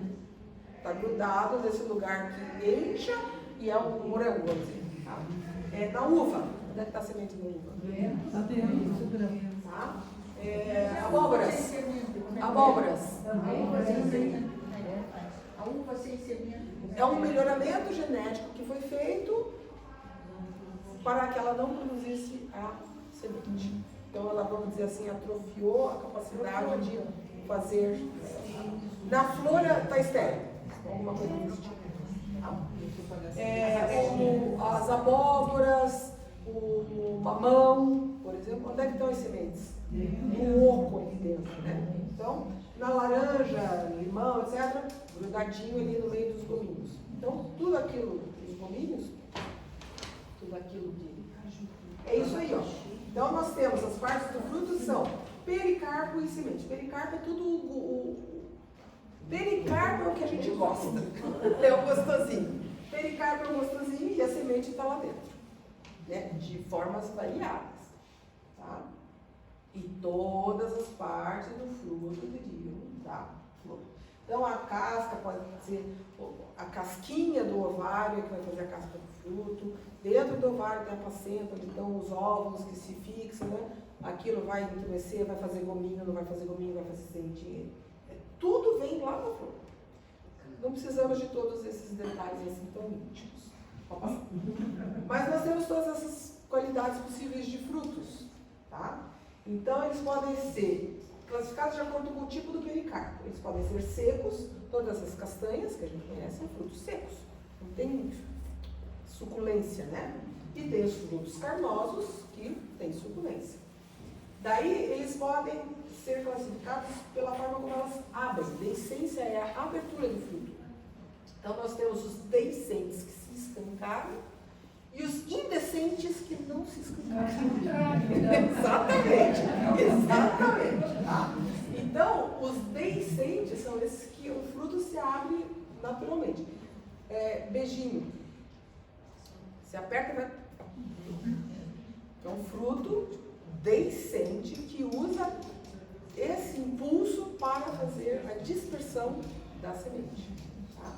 E uma maçã tem lá aquele miolinho onde tem, que quando a gente come a maçã, a gente come e sobra aquele miolinho, aquilo lá é o fruto. O resto é praticamente como um morango. O gostoso da maçã é como se fosse um entumecimento ali, não é o fruto propriamente. O fruto mesmo é aquilo que tem a sementinha dentro. Tá? E aí eles podem ser classificados também pela quantidade de sementes. Tem os monospérmicos, espérmico semente ou poliespérmicos. Então, melão, mamão, melancia, abóbora, tudo isso é os poli. Abacate, manga, são em uma única semente. Entendido o fruto? Por que hoje em dia a gente não acha mais semente nas bananas? Antigamente a gente. A banana ela é polinizada por morcegos, frugívoros, não são morcegos hematófagos, Mas o principal polinizador da banana é o morcego. Praticamente toda banana poderia ter semente, mas talvez não hajam tantos morcegos mais, não esteja ocorrendo uma boa fertilização. Mas algumas, tem umas bananas que sempre se fertilizam. Daí eu não tenho certeza se é o caso de ser um morcego. Talvez ela faça autofecundação. Algumas talvez façam, não sei. Eu nunca estudei sobre semente de banana, porque semente da banana é uma coisa que ninguém quer. Mas, do mesmo jeito que a rosa, a gente pode fazer melhoramento de banana através da semente. Então a gente vai querer aquela semente. Aquela bananeira ornamental, dá uma folha bem grandona, que tem aquele pecíolo central bem vermelho. E aí ela cresce, você fica olhando e ela cresce, dá uma flor, não dá um nada, né? De repente, um belo dia, dali a 7 anos, depois que você plantou ela, aparece um cacho de flor. Oh, que lindo! E você fica lá, aprecia aquela flor tão linda, tão linda. E daí aquela planta começa a morrer inteira. E aí faz umas bananinhas tipo quase redonda. E só tem sementinha dentro daquelas bananinhas. E onde aquilo cai, nasce.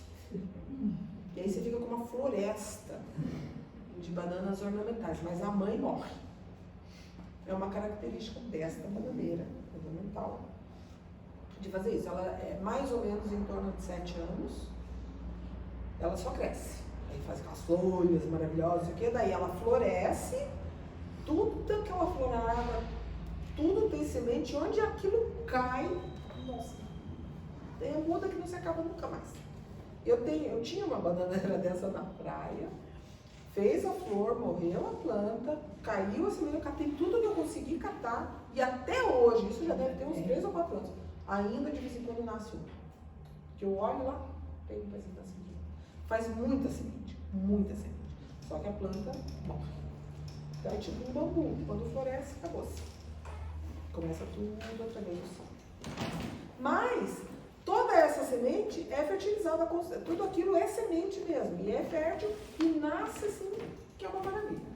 Se você perdeu a mãe, não se desespere, porque você tem milhares de filhotes para continuar.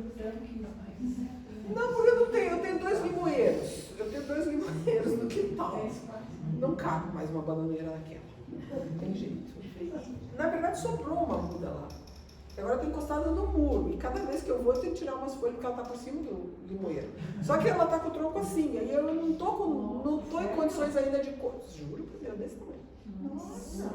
As folhas, olha, eu não digo que não é aqui desse. É um espetáculo. Maravilhosa. Pois é. Só que ela tá encostada. Foi tipo assim, aquela que sobrou que eu ia levar pra não sei aonde. E ficou. Não fui, esqueci. E ela tá grudada no muro. E o muro agora, o muro lá atrás de casa tem uns 7 metros de altura, que é um edifício construído. Então as folhas estão chegando lá no parapeito dessa parede. É maravilhosa, só que ela tá no lugar errado. Não ia cair. Aí, umas dessas filhas eu trouxe aqui pra chácara. Estão aqui. Tem 2. Ainda estão baixotinhas, mas é um tronco assim, ó. Aí pra tirar lá na praia tá difícil de conseguir tirar aquilo lá sozinho. Ela sai muito fácil. Se você cavar em volta, a raiz é muito superficialzinha. Você tomba ela, mas então, entendido sobre as flores, uma vez que houve flor, houve fecundação, nós vamos ter sementes. Tá? Então ela tem um embrião e tem o filhote e a comida do filhote, basicamente. Tá? Se ela é uma monocotiledônia, ela tem uma semente como essa. E se ela é uma dicotiledônia, ela tem uma semente como essa. O que quer dizer isso? Cotiledônia é uma folha modificada que existe só nas sementes que são para nutrir o embrião enquanto ainda não se faz fotossíntese. Quando a planta não faz fotossíntese, é esta folha modificada que nutre o embrião. Então, a primeira coisa que acontece, emite a raiz e depois emite a parte aérea. Enquanto está emitindo a parte aérea, vai ficando verdinha para começar a fazer fotossíntese, é o cotilédone que vai alimentar a planta.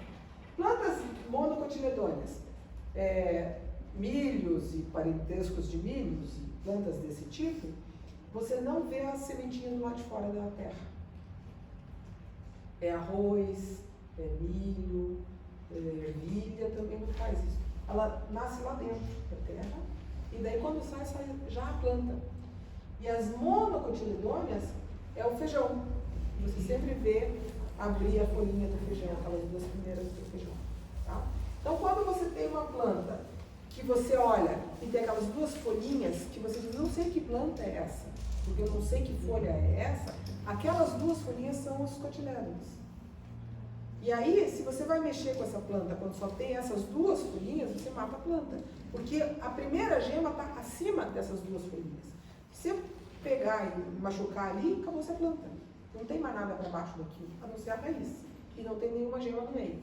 Então, quando a gente vai mexer com a planta, tem que cuidar que apareça mais outras folhas. E aí você diz, isso aqui é um pajete, só a folhinha toda bem cortadinha, isso aqui. Aí você pode mexer, porque daí já está fazendo novas gemas. Tá?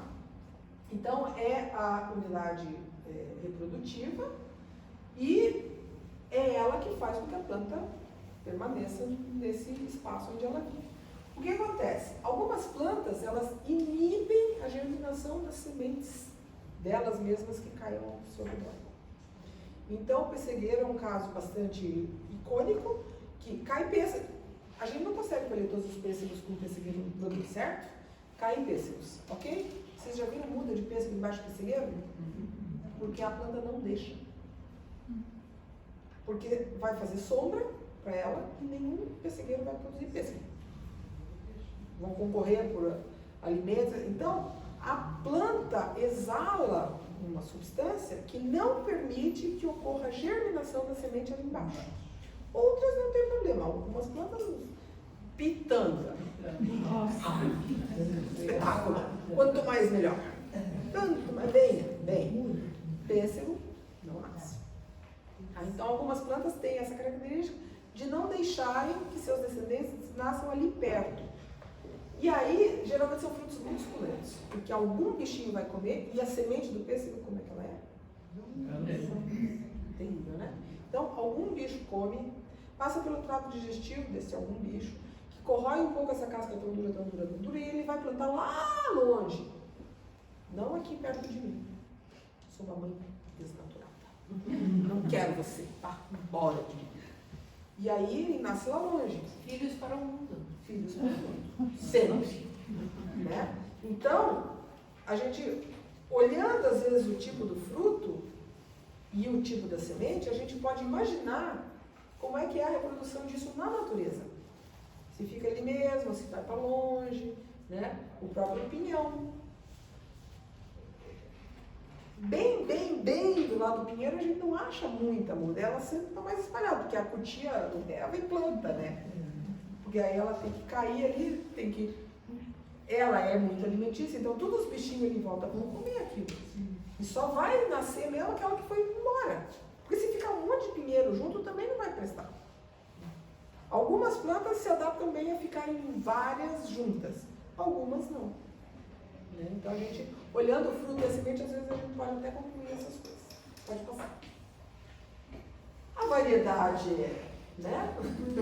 Semente tem de um tudo, e vocês pensem que a semente de um eucalipto é mais ou menos do tamanho da semente de um amor perfeito. Nossa. A semente. O fruto do eucalipto, vocês já viram o frutinho do eucalipto? Parece um peãozinho.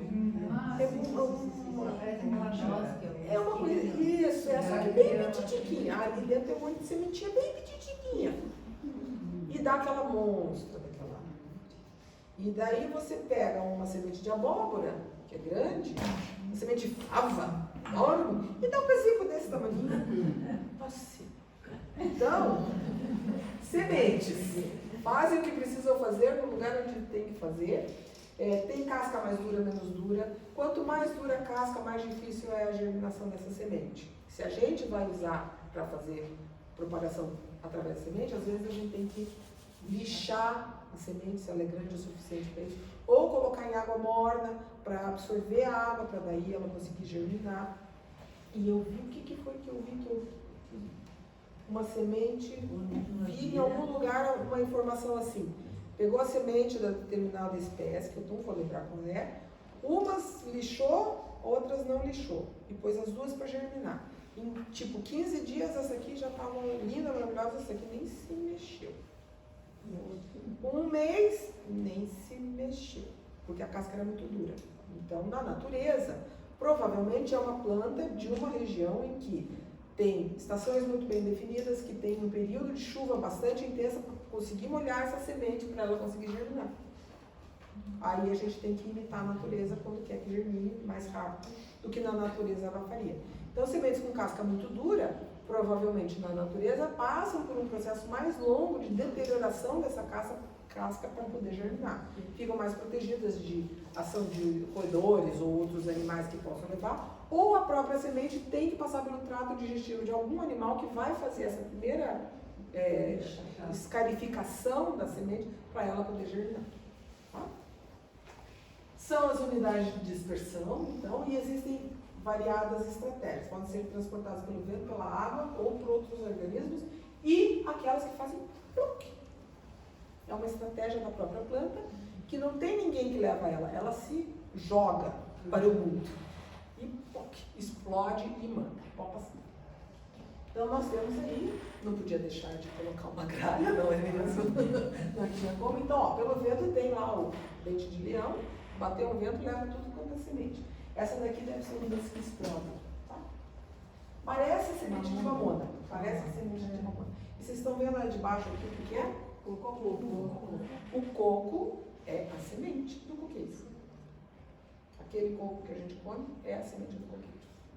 Tá? Aqueles 3 buraquinhos, é por ali que ela germina. Agora pensa a quantidade de água que precisa para romper toda essa casca para que ela germine. Porque a água que tem dentro dela vai secando e vira o coco que a gente come. Certo? Mas ali dentro tem um embrião que vai germinar e vai ter um coqueiro. Certo? Ok, pode passar. E aí nós vamos ver então rapidamente as funções básicas das plantas, que daí então todos aqueles slides que eu achei que estavam lá atrás estão tudo aqui, para a gente aprender rapidamente. Entenderam sobre os pedaços da planta, para que eles servem e como a gente deve tratá-los? Ok. Funções básicas da planta. Nós temos circulação, transpiração, respiração, fotossíntese e reprodução. Pode passar. Circulação. Nós temos a seiva que sobe e a seiva que desce. A seiva que sobe, ela vai por dentro da planta, pelo miolo da planta, tá? Então sobe água e sais minerais. E aí ela se distribui nas folhas, que vão fazer fotossíntese e vão transformar isso em seiva elaborada. Sobe seiva bruta, desce seiva elaborada. A seiva elaborada desce pelas extremidades da planta, pela periferia da planta, pela casquinha da planta, tá? Então, por causa disso, pode passar, a gente tem que tomar alguns cuidados quando a gente vai, por exemplo, fazer roçada em volta de plantas. Porque como a seiva desce pela extremidade, pela periferia da planta, tudo que alimenta a raiz está descendo e vai alimentando a planta inteira no que está descendo nessa periferia. Se você interrompe, você mata a planta. Porque continua subindo a seiva bruta, mas não desce mais a seiva elaborada para as raízes. E aí você quer matar a planta, você faz um anel. Se você tirar inteira a casca de uma árvore, você mata a árvore. Se sobrar um pedacinho desse tamanho, ela ainda consegue se recuperar. Aquele lado. Vocês já viram a árvore que está em cerca, que faz... Enquanto o arame ainda está machucando, mas não fez a volta inteira, você vê que a planta ela cresce mais de um lado do que do outro. Porque ali não está o trânsito da seiva. Se você quer matar a planta, você vai fazer isso. Mas quando você faz roçada com roçadeira e não cuida no pé da planta, você começa a cortar nesse lugar que vai descer a seiva. E aí você pode estragar a tua planta. E aí às vezes a gente olha, nossa, minha planta é tão esquisita, tá meio seca de um lado, mas do outro não tá. Quem que cortou o grama a última vez? Será que não está machucado lá embaixo? Ou será que não está? A gente deixa põe o tutor e põe a marrinha do tutor, tá? E esquece de tirar. Como ele faz a volta inteira na planta, se ele é largo, ele vai fazer esse efeito dessa imagem do lado de cá. Ele vai interromper a descida da seiva e você às vezes perde uma muda porque ela está estrangulada com o fio do tutor. Então a gente tem que tomar muito cuidado com isso. Diga. Karen, eu tinha uma não é pitangueira, acerola na praia. Ela já estava assim, devia ter 2 metros. Era novinha ainda, mas já estava se identificando muito. E ela tá com muita formiga. Aí o que eu fiz? Eu comprei aquele grude, sabe? Sim. Aquela pasta e coloquei. Ela morreu. Ela ficou tão triste que isso foi. Ela secou Pois é. o fruto no pé. Não obrigatoriamente aquela faixa estrangulou. Não que tem estrangulado. Porque essas que a gente usa, é que essas que a gente usa não é tão rígida Pra formiga não se que possa matar. Mas o que ela usou foi pasta. Não, pois é, mas é que às vezes a gente passa num tecido, uma eu coisa, passei só passou a pasta. céu, assim. Então, a pasta deve ter feito mal para ela, de alguma forma. Só pode ter sido. O meu marido acha porque as crianças iam pôr um spray com água e querosene para enferrujar a bicicleta. Eles acham que foi embaixo da água. Eu acho que não, porque não faziam ali. Mas depois que eu passei essa pasta. Pois é, pode que a pasta tenha sido tão venenosa que afetou a cerol. Ótimo. Mas, veja bem, a gente tem que dar um passo ainda mais para trás. Ela estava sendo atacada por formigas. Tá. Por que é que ela estava sendo atacada por formigas? Sabe o que a formiga faz na natureza? Ela cuida das plantas doentes. Quando a gente quer recuperar uma planta que está meio capenga, o que a gente faz na planta? A gente faz poda, certo? O que a formiga estava fazendo? Poda. Então, talvez seja um conjunto. A muda não era tão boa. Quando você plantou, atrapalhou alguma coisa na raiz. Ou o seu solo, de repente, estava mais ácido do que precisava, ou tinha sal, praia, né? Não era o ambiente melhor da acerola, tá? Aí ela já não estava muito feliz. Mas ela estava indo. Aí vieram as formigas para dar uma mão. Fizeram uma poda. E aí você tratou e botou um veneninho. Aí talvez ela tenha absorvido, ou talvez ela já estivesse. E mais um detalhe. Ela era nova e produziu muito. Produziu bastante. E a gente nunca pode deixar fruta produzir muito nos 2 ou 3 primeiros anos. Dá dó. A gente tem que fazer raleio de fruto. Porque se a planta é muito nova, ela não está bem estabelecida, ela não tem raiz para sustentar as frutas. Então ela perde muita energia nas frutas e aí a planta pode se ressentir. Então é um conjunto de muitos fatores. Tá? Rapidamente, então, nós temos transpiração e respiração e fotossíntese. Então, as plantas respiram, elas fazem fotossíntese, mas elas respiram. Quando não tem luz, elas sopram oxigênio e absorvem, sopram o gás carbônico e absorvem oxigênio, como nós. Então, de noite, não tenha muitas plantas no quarto, porque elas respiram como você à noite. É verdade. Não vão acabar asfixiando você, mas elas fazem o mesmo processo que você, elas respiram. Quando tem luz, elas fazem fotossíntese. E quando tem calor, elas transpiram. Então, ou quando tem excesso de umidade, elas transpiram. Se vocês já andaram em algum lugar que tenha uma pequena mata, em dias de neblina, ela chora. Tem muita umidade, ela está absorvendo aquela umidade toda. E pinga água, transpira. Transpiração da planta.